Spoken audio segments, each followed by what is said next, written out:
all right, party people in the place to be, vandals, and all you adolescent vigilantes roaming around Gothic City. This is a brand new episode of How'd We Get Here? And yo, Joe, do your part. Yeah. So this episode of How'd We Get Here is brought to you by Power Pulp. We don't fit in, we stand out. So go to powerpulpcomics.com for your one-stop shop for indie comics. And Power Pulp also has a Discord now. It's been what, maybe a couple weeks now? Yeah, and it's pretty popping. A lot of good creators on there. Actually, our guest tonight is a member of the Power Pulp Discord. You can talk to him on there. We're gonna go ahead and let you introduce yourself. How are you doing this evening, sir? I'm doing great. Yeah, I am on this. I do check the server, and it's really cool community. My name's Kavi Bowerman. I'm a cartoonist, and I'm excited to be here. Right on, right on. And you have a very, very cool style. It's like you said, you kind of have a throwback, and maybe kind of explain like how you were telling us about your love of comic book history, and that's really cool because it kind of lends to the book. Yeah, I mean, like probably most of us, I've been reading comics since I was a little kid, and I would say in, I don't know, maybe '89 when like the Batman movie came out, Tim Burton, and I remember they started bringing out some of the older comics, the older Batman comics that you could see kind of what the Golden Age Batman was like. I had seen, the Alan Moore Batman. I had seen like, the TV show and of course the movie. And, but I hadn't seen those old comics, and I was kind of surprised at what they were like. They were different than I imagined. And so I think ever since then, I kind of got into learning about the history of comics too. And so that's sort of been part of my passion too. And comic strips were always there as a kid too. And so I guess I just like all comics, even manga and all that stuff. Yeah, world comics are the best, man. Like, I don't like, some people try to be like, oh, manga's not comic. It is. It's sequential art with word bubbles and shit. Like, it's a different style, definitely, but like they're comic books, but yeah, dude. Your book, like, it's kind of like feeding into like this whole kind of like little genre me and Joe really dig, and it's this whole bootleg superhero thing that guys are kind of running with, and I originally I thought that this was going to be kind of a bootleg Batman, but it's actually more bootleg Batgirl or Batwoman-ish too. It's kind of a mix between Batgirl, Batwoman, and Catwoman, kind of. She's a mix of all three, in my opinion. Yeah, this first story is her story, Barb, who's you're talking about the sort of parody of Batgirl. Lady Bandit is her name, and it starts out being her story, and it's a way to, if you remember, if you've read the original Batman comic, the first one, it was sort of told more from the perspective of, the commissioner. It wasn't really, and it's not the best written story, but I wanted to kind of play off of that and sort of tell the story of my character Bandit through her eyes a little bit to start out with. So this first story is her story, but it's eventually going to be more about Bandit. He's the real focus of the comic. And yeah, you kind of play around with some of the characters' names, but like it's its own thing. Like I really like that they're both the same age, so it's not creepy like that Killing Joke movie where Batman and Batgirl get down and you're just like, why did you do that? Like in this one, like they go to college together, but like they don't really know each other except for when they're crime fighting, which I think is really cute, really neat angle to take it. Mm-hmm. And that's your Hernandez brothers like tribute, right? Because you said that there's some Love and Rockets in here as well. So yeah, when I was a kid, I didn't read Love and Rockets then, obviously. I was a bit young for that, but I would see Jaime Hernandez's covers on his Love and Rockets since I was pretty young. I always thought he was a great cover artist. And I just knew like someday I'm going to read those when I'm older. And that's like the highbrow, literature. I just knew from looking at it.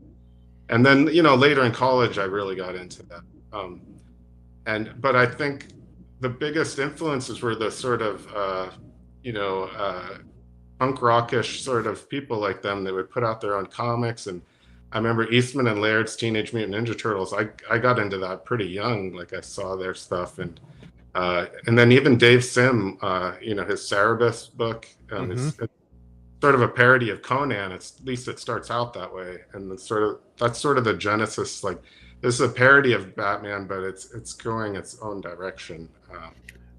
And I am also really into this whole bootleg genre, which is obviously an influence, and it's interesting how mainstream it's almost becoming, because even Absolute Batman's kind of one, Yeah. Straight up. And they just did that Arachnid Enforcers, the Kickstarter for that's out right now. Yeah, and that's Jim the Food book. Yeah, he's a big name guy doing it. So yeah, he's kind of one of the main guys that kind of brought my eye to it, and then like we kind of ran into Marty Keene and like some of these other guys that are like contributing to it, and I really enjoy it. To tell you the truth, it kind of reinvigorates my interest in like these characters, because like I haven't really like wanted to read like a Batman comic really in a long time, but I don't know, when I see like other people's interpretations, whether they be silly or they be like kind of like a straight up homage or like their own take on it, it's it's a lot more real than anything you'd get from like your traditional just throw it at the wall Batman comic that comes out every month. Right. And I think because I think everyone can kind of do one, they just kind of put their own spin on it, and that's what makes it so cool. It's like you're getting a completely new character just from them adding their little flair to it. I mean, of course, cool ones like that Spider-Man one that Mahdi did, or Burdick's one, of course, Death of Powers is like so cool. Oh, that one's really good. Yeah. So it's been exciting to see it all. Yeah, I could see a bunch of different influences like on the designs too, like the Bandit. You got the purple just tight top. Like that's kind of like the Phantom.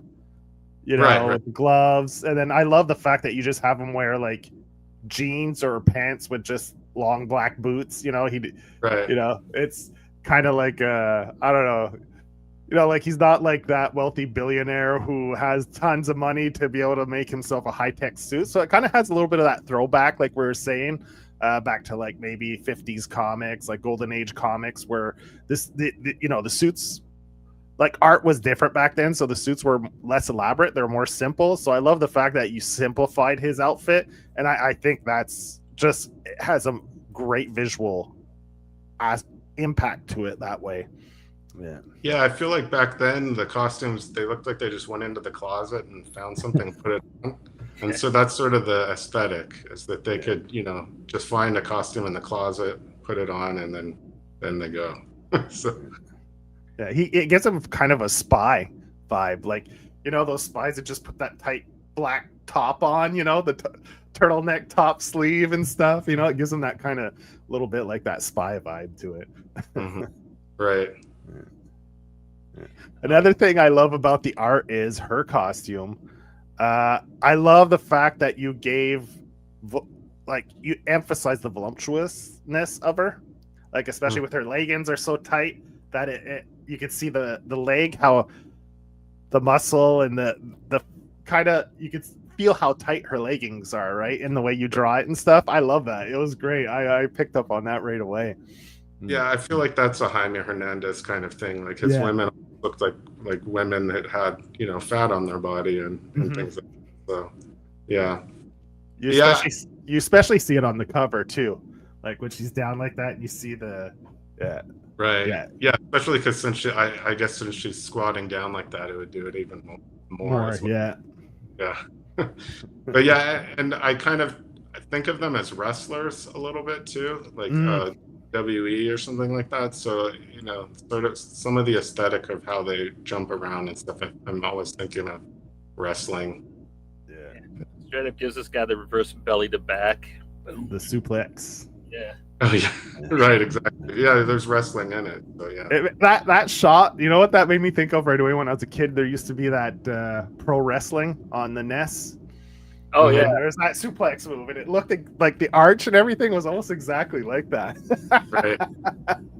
I used to love that game. Yeah. Yeah, it was fun. And you had a guy that was all dressed in pink, just like the Bandit as well. Well, he was more pink, less purple, but I mean, you could break that out and just pretend he's the Bandit, like mod it and just change the name, call him the Bandit, and play it.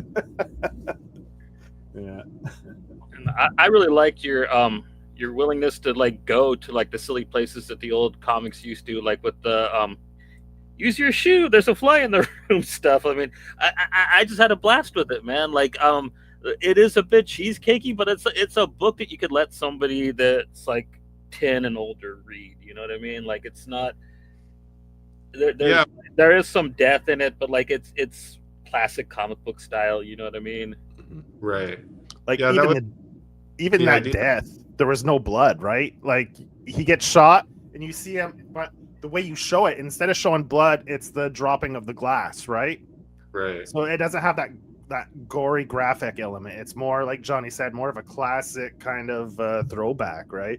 And it's great. That's a way you can interpret it without having to go all gory with tons of blood and stuff. Just like the glass falling out of his hand, you know.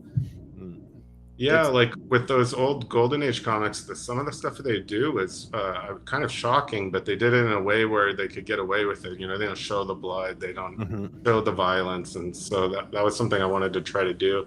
And then also I wanted to kind of bring the funny and fun back into comics, because you know we don't read comic strips anymore, but they were funny, and so we've lost the whole genre of comic books when they stopped doing Sunday paper comic strips and everything. Yeah. Or at least people don't read them anymore because nobody buys, Papers. new- Yeah, Johnny and I were trying to we were talking how would you describe it? And I was like, man, I don't want to say it's. And then Johnny's adorable, and then I was like, it's wholesome. It's like a wholesome comic, right? It's great. It's you got some humor, and there's that one part at the end where they're flirty, and she's laying there. Are you gonna help me up? And then I was like I told Johnny when I was reading it, I was like, is he gonna go there or is he gonna, And I was like, no, he didn't go there. It's still it's not a safe for work comic. It's it's just But it was there, that one shot where she's lounging and she's staring at him and stuff. You're wondering, oh, are we gonna go there? No, it doesn't. It stays wholesome and. Yeah. So. Yeah, I just want to hint at things. I'm not gonna, Yeah. Yeah. I mean, because that was what was, I think, special about some of those old Golden Age comics. Because they did the whole comics code thing, didn't happen until later.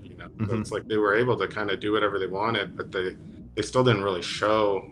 I mean, maybe they did in some of the horror books and stuff, but as far as superhero comics, they were still kind of funny, a little bit funny and parody-ish almost. I mean, Batman's like a parody of Zorro, so even Batman's sort of its own sort of bootleg comic of Zorro. So Oh yeah, a little bit of the Shadow, and I think the Spider was yeah, exactly. which they were radio plays and actual novellas that came out. They weren't actually comic book characters. So like Batman kind of broke ground of his own, but Right. he was borrowing from other media, kind of like what you guys are doing now, like you mentioned, which is pretty cool. It's cyclical, you know what I mean? It's the Ouroboros, like art feeds art, you know what I mean? And I'm happy people are just able to kind of accept it now. There was kind of a thing where everybody tried to make their own they were copying each other, but they would try to legally distinct it, and it just was a lot more generic-ish, where now it's a more genuine, that you can tell what they're referencing, but you're still doing your own thing with it, it's kind of more natural, I would say, now than it was in the 90s with everybody doing X-Men, Right. Yeah. There was a lot of X. One thing I noticed is Gordon yells a lot, so I was like, he's yelling in this panel, and I went back and I was like, Did he cheat it and just use the same? And I went back and I looked. I said, no, he redrew it. It looks like he redrew it in each one. There's one. Right. I think there is one where I flipped it and kind of just redrew it a little. Okay. Yeah. I think there is one. Yeah. His daughter always getting on his nerves. Getting in his ear, yeah. Yeah. Makes him lose his shit all the time. I laughed at that. I thought that was funny. Yeah. Cool. Yeah. So, like you said, definitely. What other influences did this book did you pull from? We talked about the Hernandez brothers, obviously Batman. What other influences have you pulled from this? Well, I'm also kind of spoofing on Bob Kane specifically because he was kind of a thief, you know, and so I'm sort of he was a businessman, but I mean, you know, he didn't write everything. That's a polite way to say he's a thief. He's a businessman. Well, I mean, that first issue of Batman was completely plagiarized.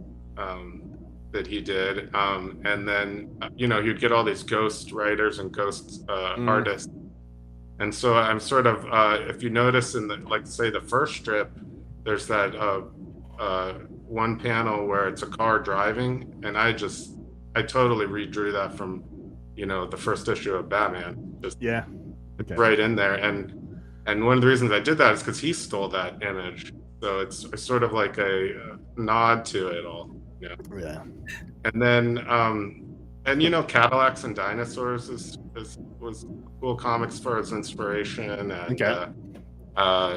Fist of the North Star, like Artezio, that's just manga, or even Ghost in the Shell, just sort of I guess the exciting, you know, excitement of their artwork and that sort of thing, and well, Chester Gould, who did Dick Tracy, that's a lot of the way I'm formatting it is sort of, you know, based on reading his Dick Tracy. Yeah, you can kind of feel the pacing and the way the crime story goes kind of definitely has that feel with the different characters, with the different suits. Like, they're the business partners, but it kind of has that Dick Tracy. Like, you have the more burly guy, the other, you know, the skinny son, he's a little more slim. Then you have like the bad guys, they're in green. They all have distinct colors, right? And that definitely, I could see the Dick Tracy kind of influences on from there. Yeah. And Quimby's a good little shit, man. Like, he's a great, like, little shit character. Like, I was gonna screw everybody over. You can't do that.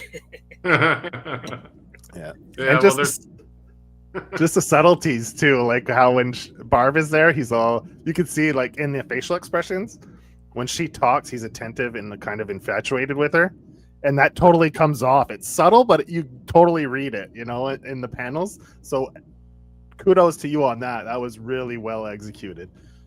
I'm glad that came through. You don't know, because, you know, until people start reading it. Yeah, well, it's because he doesn't outright say it, right? Or, you know, how the little thought bubble, like, oh, that girl is so beautiful or anything, right? You leave it to interpret it itself right on the panel through the art instead of just writing it. And I think you nailed it. It's fantastic. Yeah. Cool. Oh, I play the flute too. What's your favorite composer? Right. I'll ask the questions here. Yeah. Barbara, go home. Yeah, it was great. Like we said, wholesome. I love the humor, and I found it incredibly refreshing that the romantic side to it is like a classic kind of romantic type of story that you're telling between the two characters, right? It's not, you know, it's very innocent. It's very just a little bit flirty, but not over the top. You know, almost like a puppy love kind of romantic story, you know. And I think that's really cool. It's refreshing to see that, whereas everything's so like in your face now and kind of, you know. So I enjoyed that, and if the whole story, everything, nothing feels like it's out of place in your story. Like, you hit all the beats. Nothing feels out of place. Everything's homogenized. Is Yeah, that well, if it? you Where didn't know any it's better, all you'd yeah. swear you were reading an old comic. You know what I mean? Yeah. Straight up. Yeah. So you did an excellent job on this first issue. I was really, really impressed. I was putting them, online. There was a break in between each time I post one. Just like when you're putting up a comic strip.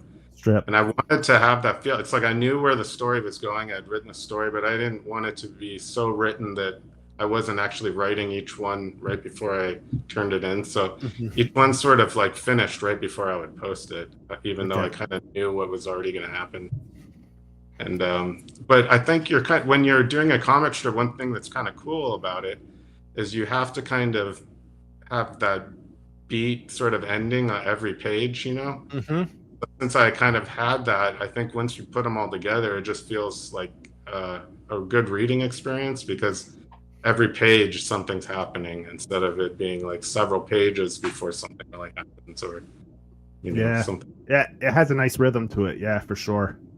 Yeah. And why did you decide to kind of do it in the strip style? Was it just because you were like really impressed with those when you were a kid? Like, what was your favorite comic strip? My favorite comic strip was Dennis the Menace, which is a one-panel comic strip. And if you notice, there's actually that one where she's jumping into the pool. It's just one. That was sort of, I call that one my Dennis the Menace strip because I just wanted to do a one-panel kind of, strip like that. But yeah, I mean, I loved those comics. I mean, that's what I probably read first was Sunday comics before I even had read comic books. I remember my first real comic book was like a Superman book where he lost his heat vision or something. It went crazy and he had to like stop it.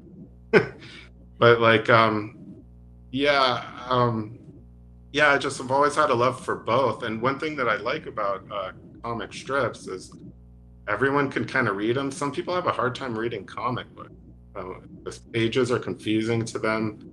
The dialogue kind of goes on multiple panels. They don't know where to go next. And when people aren't confused when they read a comic strip because everything's kind of and it's real easy to read. And so I kind of wanted that in there. That's part of it. And then I thought by putting it online, I could start getting a following because I knew I wanted to do a Kickstarter for the book. But if nobody knew who I was, they wouldn't be able, they wouldn't buy it. So I wanted to slowly put it online to get a bit of a following. And then that way, when I did my Kickstarter, I could get enough people to do the first issue. But now with like issue 2, I'm not going to be doing that same format anymore. It's just going to be putting out a full comic book too, instead of slowly putting them out. Yeah, well, congratulations, because your Kickstarter just finished on the 16th, right?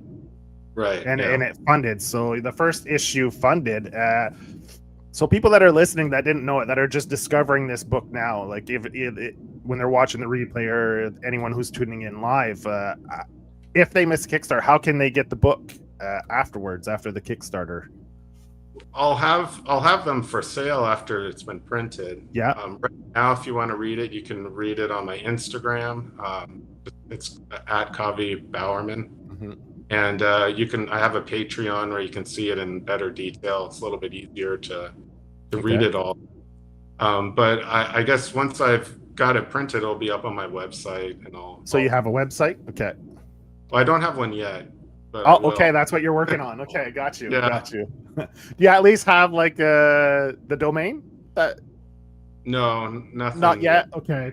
I was gonna say at least if you had the domain, you could just throw it out there. So then once it's ready once the comic's there, people could just go and type it in. But yeah. Yeah, I mean, I even might just put it on Instagram, or not Instagram. The one everyone sells everything. Etsy. Yeah. Is Gumroll? Which other ones are there? Is there still? Big Cartel is what like a lot of people I know, and Storvini is like some guys I know. I buy some stuff off Storvini sometimes. Gotcha. Yeah. Cool. So issue 2, have you started with that? Have you drawn any of it yet, or is that like kind of seeing how issue 1 sells before you get started on it, or? No, I've written issue 2, but I haven't any of issue 2. So I'm still finishing up the last couple strips, actually, or pages of issue one. But yeah, writing wise, I mean, I know where this is going for quite. I could write this for years, I think. Mm-hmm. And there's a lot of stories I want to tell, and issue three is when it really gets going and gets started. That was where I wanted the story to begin, but I decided to do kind of like a prequel to get it kind of going, and that'll sort of wrap up by issue three, and then that issue three is going to be, I think, where people get really excited about it, and that'll be more from Bandit's perspective, whereas these first two comics are told from different perspectives, not Bandit's. Okay, cool. So like, yeah, you're gonna have like a little arc first, and then like you're gonna get into the real book. Right. Yeah, that's a rad idea though, man. Because I mean, like, I think you could just write it about Barb forever too, to tell you the truth. Yeah. Like, A lot of, like, my wife loves Barb so much that she's like, I'm gonna be so sad when it's more about Bandit. But she's still always going to be one of the most important characters in the comics. Yeah. So she'll be in the comic. Yeah. It won't be the main character. Well, at some point, like, he's going to have to meet her dad, and they're going to have to kind of start working together-ish type of thing, right? I don't want to give away anything, but Oh, you kind of mentioned Bandit's parents. Are they dead, or is he gonna have like the typical Batman origin story, or is he like gonna have his own type of thing going on with it? It's a similar origin, but there's a twist. So that's all I'm gonna say about that too, because I don't want to give away. Cool, because like when I first started reading I did read a bunch of it on Instagram, and I got to the part where she stole the documents. So at first I thought Quimby was actually going to end up being Bandit, but then like I got to the part where like she's talking about Bruce, what's his name, what's your version of him, Bruce Bruce Wade. Yeah. And yeah, the way she imagines him, she does wear shirts, but like I don't think of him in them. Like that's pretty funny. Yeah. Just curious, because now you're wrapping up issue one, so that you can get this book into the Kickstarter backers' hands, and anyone else who wants to pick it up, like you said, they can either go to your Patreon or reach out to you on Instagram if they want to get their hands on this book once it's printed. How long does it take you to do an issue, roughly, just time-wise, do you think, like for issue two? Yeah, well, for issue, because the way I was doing it right now is just putting one strip out at a time, and I'm collecting it. But what I'd like to do is, actually just spend some time, do the whole issue. So I'd love to do another Kickstarter for issue two in maybe February or something like that. Okay. All right. Too. A nice turnaround. Time to get it out this time. Mm-hmm. Cool. Yeah. Yeah, I mean, like, if you can, and you seem to have like a pretty good following already. Like, if you do like fulfill this one really quick, and you get the second one, campaign out, like,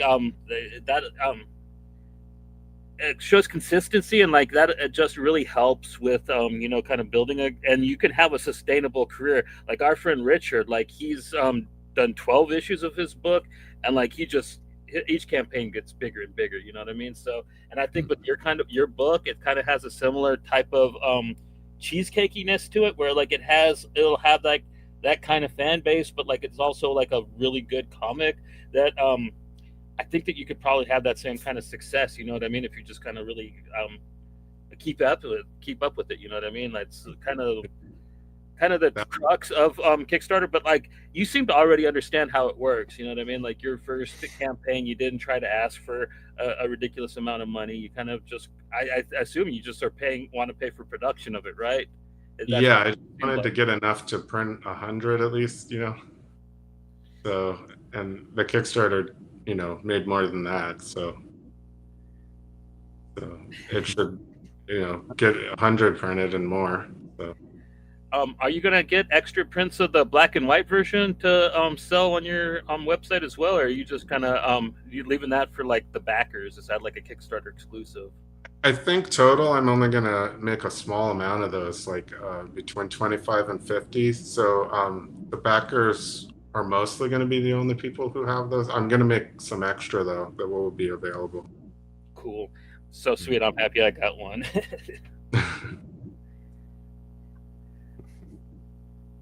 So yeah, man, we got some good comments in here. We got Mush. I'm not sure you pronounce that, but she worships or she ships Lady Bandit and Bandit. I think that Lady Bandit ships herself with Bandit as well. Right. Yeah, she definitely ships herself with Bandit. And I kind of think Bandit's a little interested. I mean, like when he was like, "Is that an opportunity, or do you want me to help you up?" Yeah, with the costume, when they're in costumes, for sure he's into her, but just not. Yeah. Yeah, that's always the thing, right? Yeah, you never. That's like that classic Spider-Man thing, right? Like MJ's super into Spidey, but Peter's just like a friend, right? So it's got that classic, like, will they like me out of my costume? Yeah. Yeah, but like you said, you love comics history and stuff, and I think it shines through in this book for sure. Like Johnny said, you really understand what you're going. Like, you really have a good comprehension. And like I said, it's just a really fun read. Like, I think it has a broad appeal. Like Johnny said, like you could go from 10 to an adult. It definitely has a super broad appeal. And I think anyone who reads this will have a good time reading it. And I think, like you said before, it makes sense, like how you made it into like 3-panel strips, right? Mm-hmm. So the rhythm of the book is it flows really well. There's no long periods or like it's a really fun read. The rhythm, the beats are perfect. Like, I can't praise it enough. It's a really fun book. It just all around a great comic. Thank you so much. That's great to hear. And you guys are wonderful hosts, because most people don't even read the comics before ahead of time, But not only Johnny and I find that so weird. Why would you? I don't know what context we could have to speak to you about. You know what I mean? If we didn't read the work, Well, but it's great that you read it and you actually have something thoughtful to say about it. It's cool that you're doing that for the comics community, because they didn't have podcasts with people who really cared. How would anyone get the word out of their comics and stuff? So it's really awesome what you do. Thanks. Well, thank you. But yeah, I mean, like, to Joe's broader point, I didn't think of this when I was reading it, but at the time, like, you basically pull off what the CW failed at for like decades, man. Like, actually doing like a really fun, like, teen superhero thing where will they, won't they type of thing going on. It's actually entertaining and fun. You know what I mean? And the characters like are likable and stuff. Like, I mean, like, people that are fans of like Terry Moore. I love Terry Moore. Oh, and this definitely gives off some Terry Moore vibes. Like, just I'm a fan of Terry Moore as well. The interactions between the characters, the quirkiness, like the characters feel real. They don't feel superficial. They actually feel like they have a personality, a life of their own. They don't feel like a stereotype of something. Like, they feel unique and are like really like fleshed out without going into too much of their past or detail, and that's really hard. That's really hard to pull off. And each character has their own personality, like, in it. And I think that's a really hard thing to pull off. Like, not everybody does that well. And yeah, it's really good. So, I mean, like, what would you say? Like, if you love classic comics, like old school stuff, you'll be into this. If you like Terry Moore stuff, like slice of life, it has some of that in it. I mean, it has all that stuff. So anyone who's a comic fan will like this book. I mean, for sure. Yeah, if you're a fan of like a lot less edgy fantagraphic stuff, you'll dig this. Mm-hmm. I mean, like, yeah, like maybe some of like we talked about them already, like the Hernandez brothers and all of them, man. Like, really kind of hits on that same thing, and it reads like a love letter to comics, right? Thank you. Yes, that's what it is. Yeah. Yeah, that's definitely. Yeah, that's what I felt like. It felt like, like this comic's like writing a little letter to your sweetheart, you know. It's just like Johnny had said, adorable, wholesome. I mean, I don't know what other like qualities you can give this book, but it's fun. It really is, and I can't wait to read more. Actually, I mean, I'm hooked. Like screaming Gordon, I love it. It just adds like just that little element to it. Yeah, that panel is so great with the wink and everything. I mean, there's And now I see the anime, the little influence X on right there. Yeah, on his forehead. Yeah. Yeah. Oh yeah. Yeah, man. So you're hoping February you're gonna maybe try to launch your second issue, do another Kickstarter in February. How did you find the experience of doing a Kickstarter? Because this was your first one, right? Yeah. I think the hardest thing was just getting it all done the first time, because you don't know at all how to set one up. Now that I know how, I think the second one will be a lot easier. So I think if anyone's, considering doing one, what I did is probably a good idea. Just do it for a smaller amount where you can just get to, print some copies. And then that way you can get it done and then get it out there. And then the next one will be easier. Mm-hmm. Yeah. That's what. And your fulfillment, what's the plan? You're gonna owe your wife a big favor once it's all done. Yeah, I'm definitely gonna get someone to help me, but yeah. But it's not like the orders were so huge that I can't manage it. Yeah. Yeah. You'll be like, you and your wife will be like Lady Bandit and Bandit. You'll have to team up to get it out there. Yeah, a lot of Lady Bandit is based on my wife. So yeah, there is a lot of her in that character. Yeah, cool. Sure. Cool. So that's why she loves the character so much. Right.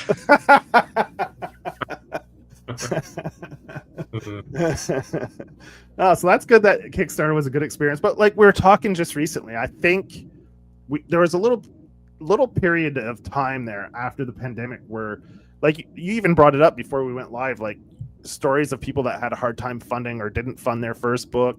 And I think there's a little period there where there was a down, but right now there's an up. I think it's on the upswing now for like self-publish and stuff. You see like it's on a little rise now for that. Maybe not the publisher scene like through Diamond and stuff, but I think the Kickstarter comic scene is picking up a little bit again. So I see most books seem to get overfunded. I don't know if it's because there's just so many books that the ones you see are the ones that are getting overfunded, and there's other. But when you go through and just look, it seems like they're doing pretty well in general. Yeah, like recently, like within the last 6 months, Johnny, I would say the books are doing a lot better. Like for a while there, it was going down to the wire. Like the last hour, people were like not funded, and then in the last hour they got funded. But now it seems like most of the books, like people we've been talking to, they've been funding in the first week, or at least like 80% almost fully funded within the first week. So I think it's looking good for now. Like, I mean, it's always in cycles, right? There's always ups and downs, and I think we're kind of going on an up now for Kickstarter comics, like crowdfunding. So it's nice to see. Another thing is you got to try to plan it right, because like there'll be like lulls where like there's not very many books on there, so like you'll get like where your book will be higher up in the ratings, and then there'll be like sometimes where there's just so many books that like you'll have to power scroll to like actually find the books that you want to back. And I'm luckily like one of them psychos that like can't sleep at night, so I'll like sit there on Kickstarter and scroll like all the comic books things until I see stuff that's like already finished funding, and I'll back whatever like really looks interesting. And I've been really going nuts this past 2-3 months, but man, there's just been so many great campaigns, and like Bandit was one of them. Like when I saw that, I was just so floored. I was just like, dude, this looks so damn cool. And then like by the time I backed it, like it was almost already funded. I think you were about 75%. And yeah, when you funded, I was just like, hell yeah. And then you got a little bit over. Like I wanted the bookmark, man. The actual comic strip bookmark looks so damn cool, but like like next time. Okay. I mean, the bookmark has the 3 panels. Well, yeah, what's cool is if I do it as like a strip, like in the paper where they're like that, it fits in a bookmark. So the Cool. idea was bookmarks where you get to see it like it would be in the Sunday paper. But the next Kickstarter, I'll do that. Cool. Yeah, like maybe have it as an add-on. You know how people pay $5 for it or something like that. You know. Yeah. Do like a Pokemon thing where it's different strip, different ones, so you got to collect them all. You know. People will buy extra ones just to have them all. You know. Yeah, I didn't realize how much sometimes the extra gifts people like the most. Like a lot of people liked the bookmark. I had no idea that it would be that popular. So it's interesting. Like there's ways to fund your comic without the comic. You can do the merchandise and stuff like that. It's interesting. Yeah. People like the add-ons and and stretch goals in general are a nice way to get people on, but like you don't need them. Like we have a lot of friends that kind of like don't do really any at all, you know, or like if they do, it's like a sticker, and that's fine too. You know what I mean? It's all your own speed, but I think that it depends on like how much you can print though. That's the problem with having the different covers and all the different like prints and stuff like that. You have to pay for all that stuff to get printed, and like if not enough people buy it, then that might bite you on the ass that you even offered it. You know what I mean? Like at least that's how some people have described it to us. So I mean, that's why I was yeah, it's probably smarter that you wait till 2 or 3. You know what I mean? The second or third campaign to jump into that game to see what your fan base is, and I'd say you have a pretty great start. You know what I mean? I wish it was bigger for what the book is. You know what I mean? But I think that it just going to take time. I think people need to see it, but once they do, I don't see how anybody couldn't fall in love with this thing, honestly. Yeah. Well, we lavished you with comments for your storytelling skills. Now I'd like to get into, because you do everything, right? You're a cartoonist, so let's get into the process. Your process. Okay. Yeah, because we haven't touched on that as much yet. We've talked about the characters, the development, the designs, but let's how do you work? Do you do traditional, digital? Give us a lowdown a little bit about your approach to the book art-wise. Well, the final work is mostly digital, but I do start I'll use composition books, Yeah, sketchbooks. Yeah, and I like the ones with that actually the have grids. Yeah, because you can letter in here. If I could show you. Yeah. So you do all you hand letter everything? Yeah, because you can just straight letter right on it. Okay. And then you get a feeling for how much space you need.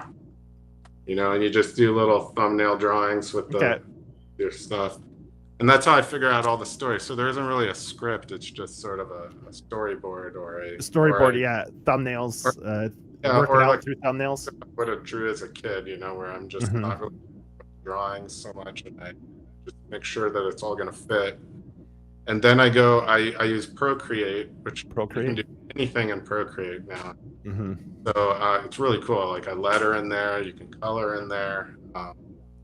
So I pencil it all on there, then I ink it and color it, and I letter it. But I think what's different with what you could do with Procreate is I kind of, on a different layer, I'm doing them all at the same time. So at the same time I'm drawing it, I might start inking it when I know I want something already. I might get bored. I'll switch to inking. I start inking before I've penciled everything. I'll letter it often before I've drawn it, for instance. And I'll usually, when I'm inking, I start coloring. I do a color layer because I want to see what it's going to look like ahead of time. Yeah. But that's kind of cool because you can kind of work that way the whole way, and then it's ready to go to put on Instagram. You don't have to scan anything in. Yeah. So that's been my process. I would love to do it all traditional. Yeah. The thing about it is it's expensive to do that way. You got to buy all the paper all the time. You got the space to do it. Yeah, and it's been so convenient, this iPad, because you can just sit on the bed and do it. You can, take it with you to work. If on lunch hour, you could bang out a few panels or work on a panel. Yeah. Just so convenient. and you don't have, like I said, you don't have to scan anything. Mm-hmm. But I would love to in the future, if this works out and I'm making money from it, I'll switch traditional. I would love to go traditional.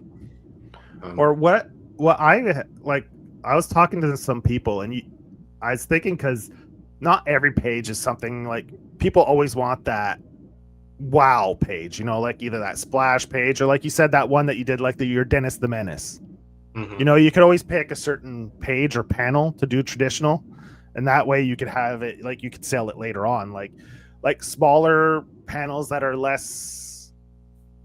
not less important, but that require less details in it and stuff. Like, you could keep those digital, so you could go back and forth, and so it doesn't, because I know, like you said, it's convenient. It's probably a little quicker too digitally. Most people I know that you talk to, digital is slightly more efficient when it comes to time, and time is, everyone, we never have enough of it, right? So I understand that dilemma, but like either the covers, just do all the covers traditionally, and that way you're still playing around, like you said, with the traditional stuff, but but you're still keeping that good work the rate of page turnaround, like if you still do some digital and stuff like that.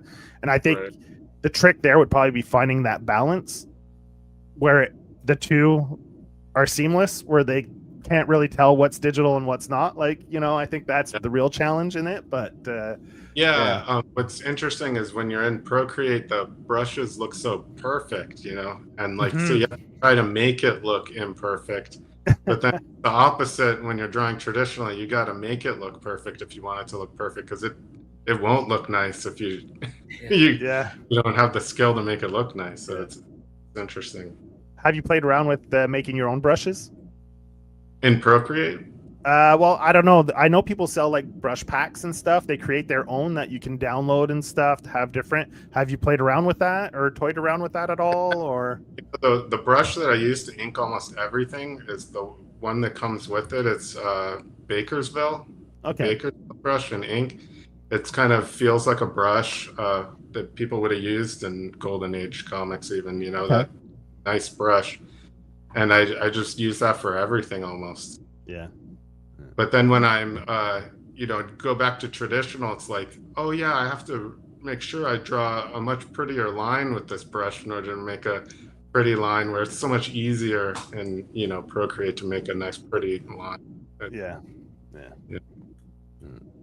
So what's your background when it comes to art or anything? Like did you study it in school? Or is it just something you always did on the side and you're self-taught? Like where's your background in all that?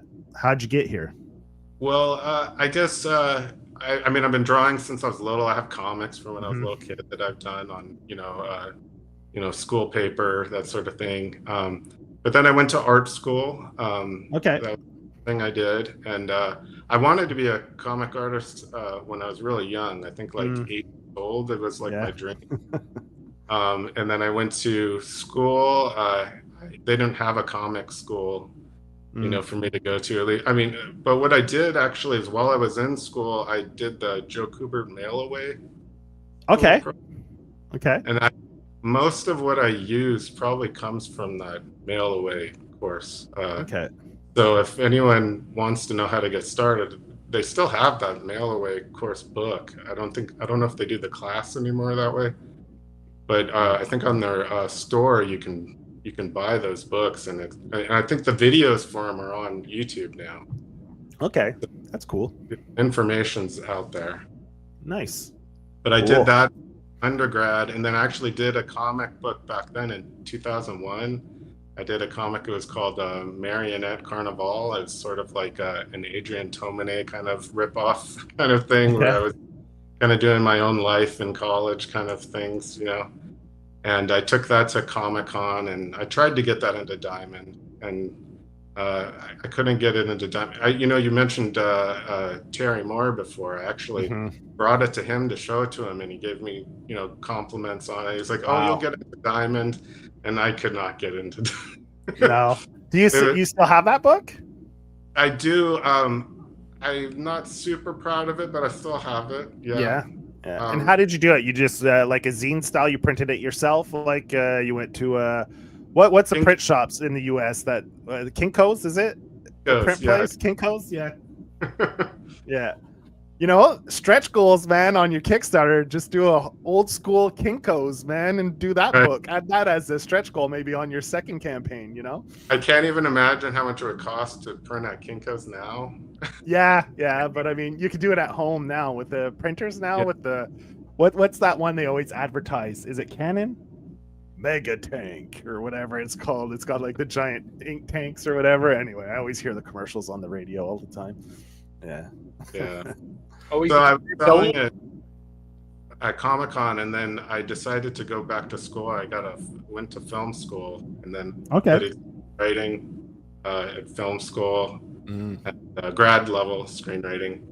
And then after that, I was doing, concept design, mostly just freelance art, concept design, design jewelry, things like that. So that's sort of the direction I was going in. But I'd really love to just be doing comics full time. That would be awesome. So you've always been in creative fields then, whether it be school or your job or whatever. Okay, that's cool.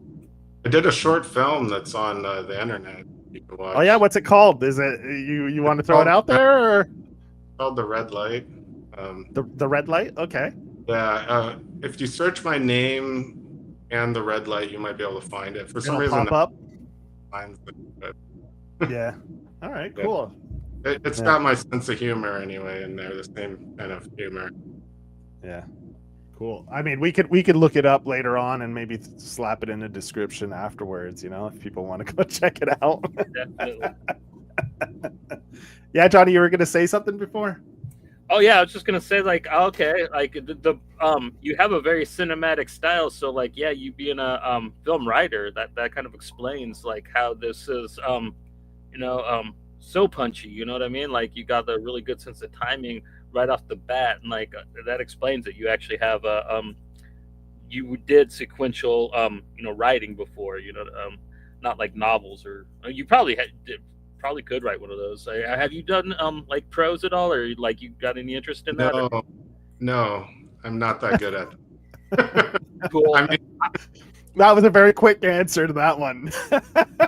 Comics are the best media, man, and I love when people just say the right answer, that comics is what I want to do for the rest of my life. When I get that some people want to get Hollywood, but man, find some other hobby to jack, you know what I mean? Like stepping stone type thing. Yeah, I mean, since there was not really a comic school, I thought the closest thing to learning to write comics is writing movie scripts. So even though I think I got seduced by the whole movie thing once I was in the program, and kind of thought, oh, I'm going to be a director and I'm going to write all this stuff and everything. But the original goal was really comics, and and I'm glad to be getting back into it now. Cool, man. Hey, for your first, well, technically not your first comic, but your first comic that you're actually putting out there and pushing, it's a great job.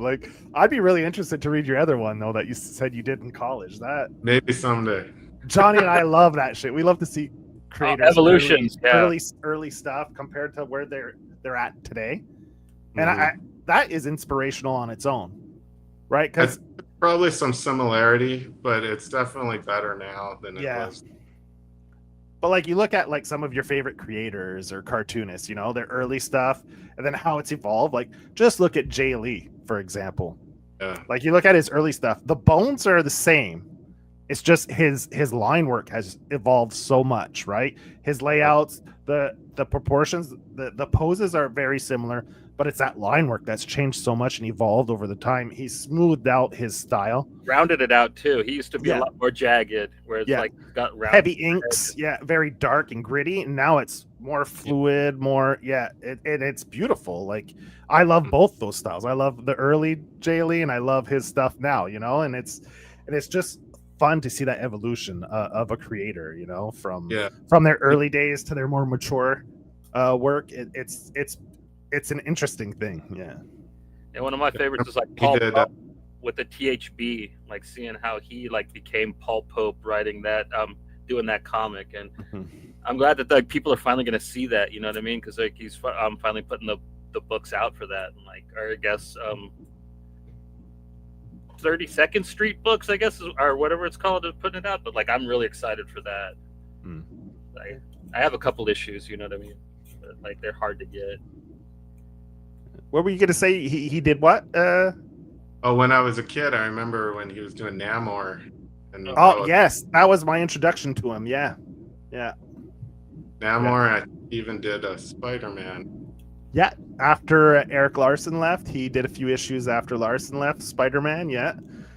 He did X Factor during the crossover at Executioner's Song. I think he did some X Factor there. Then he like a lot of the artists, he jumped ship and went over to Image and did some Youngblood Strike Files, some Hell issues God of that. Yeah, cartoonist work that he did. I know that. Yeah. It was really good.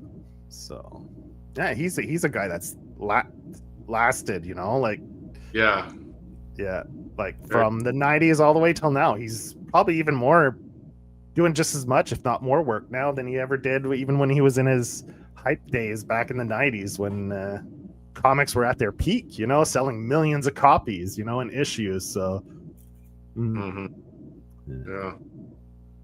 If only those days could come back sales wise. I mean, not like Yeah, the sales are great. the speculator stuff is whatever, but you know, like maybe not a million copies, but if, you know, like if indie creators could like pump out like, you know, in the thousands, like more easily, it would be a nice thing, you know.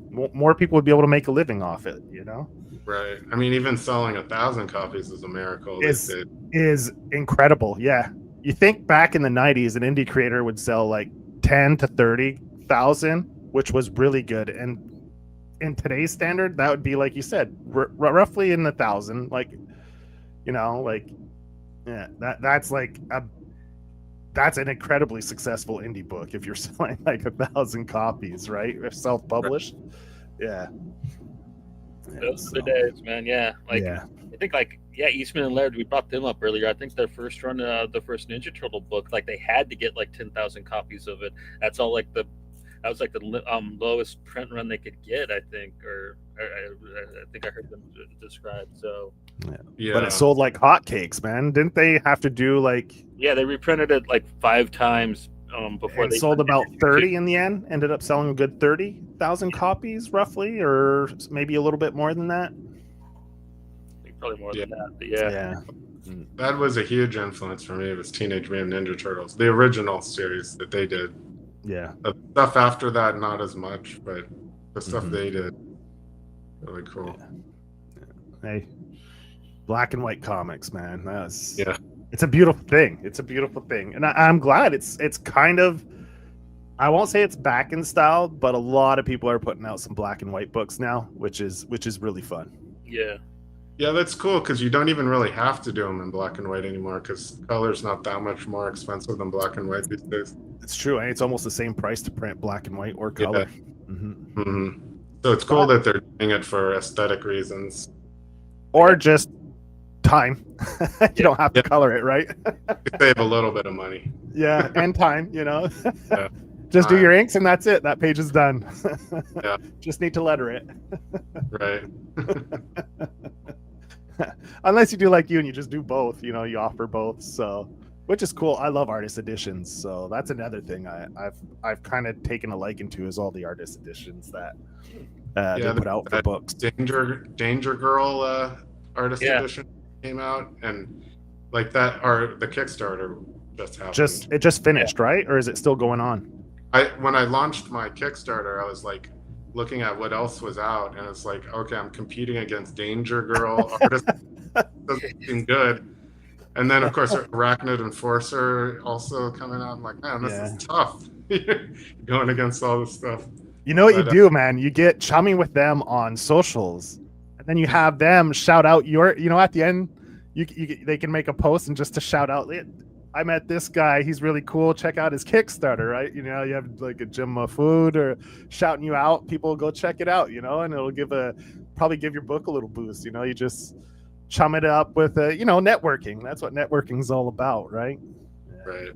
And he seems like a pretty approachable guy. Doesn't he have his own podcast, right, Joe? Yeah, he has one. Yeah, he's still with Ink Pulp, and then he does his own thing on YouTube as well. So, and from what I've heard, anyone that meets him, he's super outgoing. Like, he'll talk to anyone, and I mean, he's always, from what I gather, he'll give you advice if you ask for it. Like, he doesn't give off the impression of being put out by having to talk to people. Like, and I was listening to an interview, and like he says, like, some guys go and do commissions, and I guess Jim Mafood does no commissions at cons. He's just working it. He's working the people. He's talking to the readers, and he's there for the fans, right? He's there to, like, a lot of them have their heads down doing commissions, but he's there, and he's like in salesman mode, right? Just talking to everyone and being very personable, and I think that sells a book all on its own. Like you as a person helps sell a book as well. Like, if you come off as a fun, approachable person, I think people that attracts people to your book. And I think it's a reflection. And I mean, after talking to you now for an hour and reading your book, I think the book is definitely a good reflection of the impression I got of you. So I mean, Thank you. Like, it definitely fits. The two things feel like they fit together, you know. Thank you. So now that you have this, you're going to get it to print. Do you plan on, like, are there any comic shops that you've been talking to try to maybe just drop them off some copies to sell it in the shops? Do you have any like shows or cons around you that you're maybe smaller shows, seeing as how you have the one issue that maybe you're looking to go to and maybe test those waters out a little bit or anything like that? Yeah, I mean, the local cons for me, we have like a WonderCon that's over here, and and then we have like the Los Angeles Comic Con. That one's pretty big, though, right? That's one of the biggest, next to San Diego. I think it's not as big as San Diego, but yeah. I've been to San Diego so many times; it just keeps getting crazier and bigger every time. Yeah. I can't even imagine how hard it is to get a booth there now. I would imagine. I'm sure there must be a waiting list, and I can't even imagine the price of the table at San Diego, and the process to probably try to qualify for one, because like they don't even try to like book comic book artists and stuff. Like, that's not even the main focus of what they do anymore. It's more like, let's get the Harry Potter kids, or like they have those big movie reveals for like Marvel and DC, are like the big events now where they fill out the whole room. People buy tickets just to see what kind of reveal they'll do at San Diego, right? Yeah. So where are you guys located? You're on the east. I'm in Canada. I'm in Quebec, near Montreal. Oh, cool. Yeah, I love Canada. And I'm a California boy, but I'm in Oklahoma now. So okay. Moved out here. It's cheap. Don't ever move someplace because it's cheap. You'll regret it. Are you a Dodgers fan? I don't sports, man. I don't sports.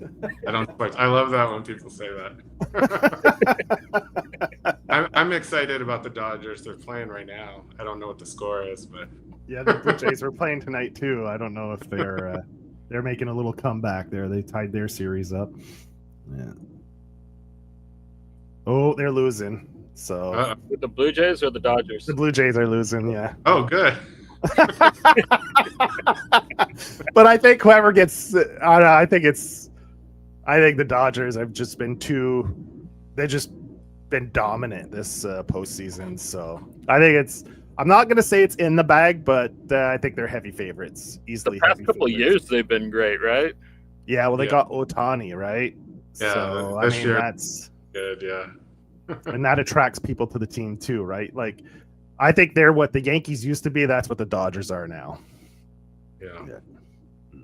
So, anyway, good luck with the Dodgers, man. I mean, if they win, that's, Yeah, two in a row, right?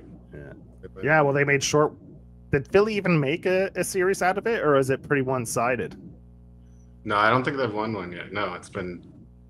I think they're gonna. Yeah. Yeah, Milwaukee. It looks like they're going to sweep Milwaukee, but I don't know, the Phillies. Yeah, the Phillies. Oh, that's who they played in the first round. Yeah. Yeah. And they were the favorites going in. I think the Phillies were slight favorites over the Dodgers, and the Dodgers just demolished them. So, yeah. Anyway, we'll stop talking about sports, or else Johnny will fall asleep over here. I'm fine.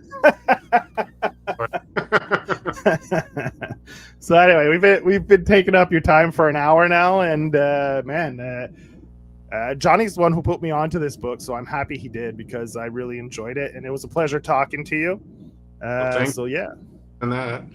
Do you want to shout out your socials again, your Patreon and your Instagram, so people can check you out? Yeah. So my Instagram is at Kavi Bowerman. So that's KaviBowerman. And then I have links on that to my other stuff, like my Patreon. It's also my name's Patreon. And yeah, I'm working on getting a store up. But you can find I try to post everything on my Patreon and my Instagram, what's going on with me. Right on. Cool. We're going to be back tomorrow night. We're going to have Hans Fink back on the show. He's going to be talking about his Pulp Oddities. Yep. What is it called? Anthology book. I can't believe I forgot it's anthology. But yeah, it's an anthology book. Which yeah, it's a great season for it. Like we've had a couple friends on with their horror anthologies, and yeah, Kickstarter loves an anthology. So yeah, I can't wait to see you guys tomorrow. Then Wednesday we have Jonathan Chance, and then next Saturday we have the Founding Fathers episode for Power Pulp. So we'll have the wow. So who's gonna be on there? On that yeah, one? we're gonna have Jamie Jones, Chris Anderson, and the Coates brothers, and we'll be having Matt King will be joining us as well. Cool. Yeah, for the Founding Fathers episode for Power Pulp. So yeah, next That's Saturday. awesome. At some point, I want to have Tony Faro on, but like, yeah, Joe needs to read some of his books. Well, the post office is off strike now, so I'll be able to put another order in with Power Pulp. So yeah, because I couldn't order anything for the last month and a half, I think, because the post office was on strike. So yeah. Mm-hmm. But that's kind of half over. They're doing a rolling strike, they call it, where it's just half the employees work, and anyway, I don't know if the government put pressure on them for that, but yeah. Yeah. So is it time, Johnny? Yeah, you want to say your thing? Yeah, man. All right, Outro. Yeah, man. Thanks for coming on. Outro time, Johnny.